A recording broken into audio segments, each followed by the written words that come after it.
નમસ્કાર. આપણી આસપાસ જુઓ, બધું જ ગતિમાં છે નહીં? એક પાંદડું ઝાડ પરથી પડે છે, ગ્રહો સૂરજની આસપાસ ફરે છે.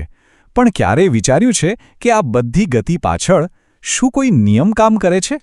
હા, કરે છે. અને આજે આપણે એ જ ભૌતિકશાસ્ત્રના 3 મોટા રહસ્યો ખોલવા જઈ રહ્યા છીએ, જે આખી દુનિયાને ગતિમાન રાખે છે. તો સવાલ એ છે કે વસ્તુઓ શા માટે અને કેવી રીતે ગતિ કરે છે.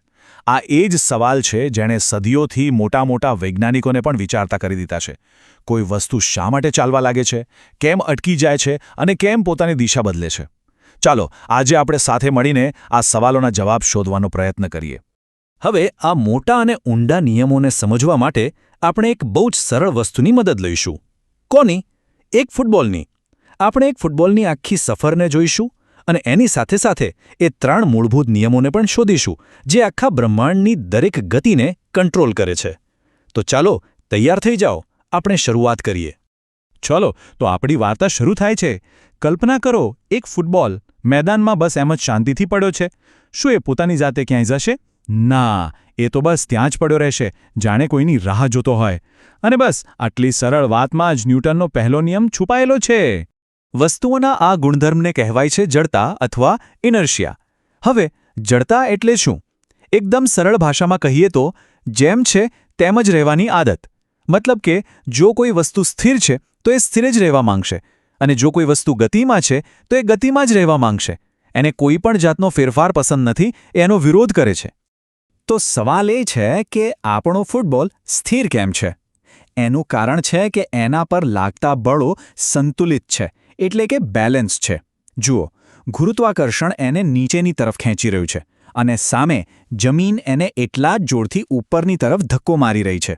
આ બંને બળો એકબીજાની અસરને ખતમ કરી નાખે છે, એટલે પરિણામ શૂન્ય, કોઈ ગતિ નહીં. હવે જો એને ગતિમાં લાવવો હોય તો આપણને જરૂર પડશે એક અસંતુલિત બળની. આ જડતાને સમજવા માટે ચાલો એક બસનું ઉદાહરણ લઈએ. આપણે બધાએ અનુભવ્યું જ હશે. જ્યારે બસ અચાનક ચાલુ થાય ત્યારે શું થાય છે? આપણને પાછળની તરફ ધક્કો લાગે છે. કેમ? કારણ કે બસ તો ચાલી, પણ આપણું શરીર એ તો જડતાને કારણે સ્થિર જ રહેવા માંગે છે. અને એનાથી ઉલટું, જ્યારે ચાલતી બસ અચાનક બ્રેક મારે ત્યારે આપણે આગળની તરફ ઝૂકી જઈએ છીએ, કારણ કે આપણું શરીર તો ગતિમાં જ રહેવા માંગતું હતું. બસ આ છે જડતાનો ખેલ. ચાલો હવે આપણી ફૂટબોલની વાર્તામાં પાછા ફરીએ. એક ખેલાડી મેદાન પર આવે છે અને ધડામ ફૂટબોલને જોરથી લાત મારે છે.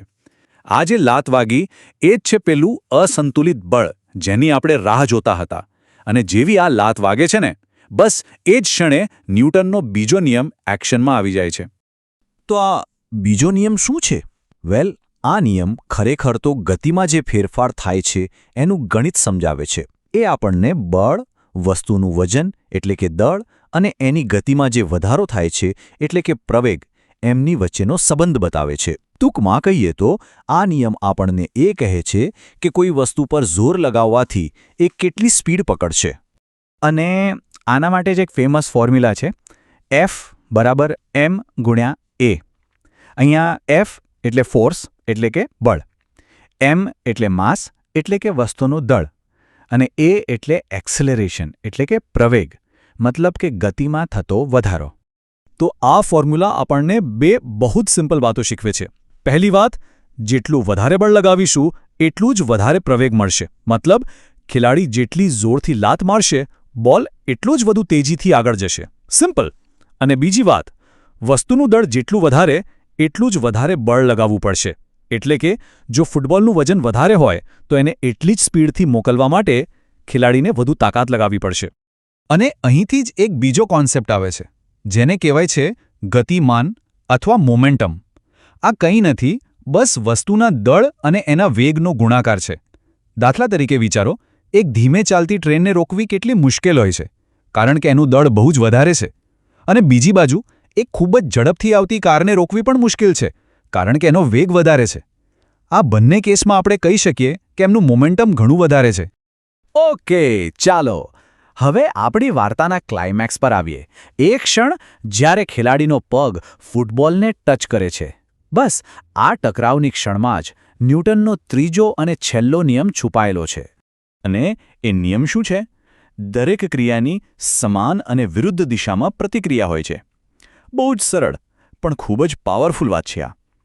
એનો સીધો મતલબ એ છે કે બળ ક્યારેય એકલું નથી હોતું, એ હંમેશા જોડીમાં હોય છે. જો આપણે કોઈ વસ્તુ પર ધક્કો મારીએ તો એ વસ્તુ પણ આપણા પર એટલા જ જોરથી સામે ધક્કો મારે છે. આનાથી કેટલી બધી વસ્તુઓ સમજાય છે ખબર છે? જેમ કે જ્યારે કોઈ તરવૈયો પાણીને હાથથી પાછળ ધકેલે છે એ થઈ ક્રિયા, અને એના બદલામાં પાણી એને આગળ ધકેલે છે એ થઈ પ્રતિક્રિયા. બીજું ઉદાહરણ, બંદૂકમાંથી જ્યારે ગોળી છૂટે ત્યારે ગોળી તો આગળ જાય છે, પણ બંદૂક પાછળની તરફ એક ઝટકો મારે છે. એટલે જ તો ખેલાડી જ્યારે બોલને લાત મારે છે ત્યારે બોલ પણ એના પગ પર એટલું જ બળ લગાવે છે.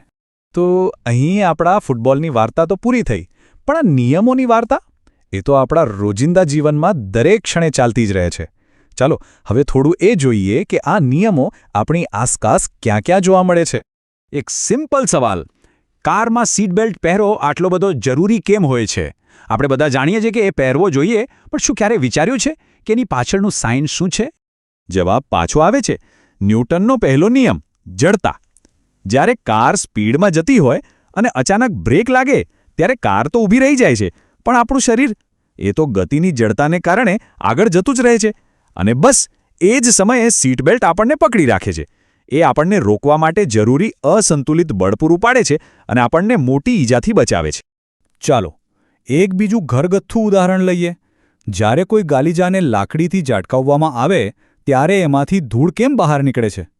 ફરીથી એ જ જવાબ, જડતા.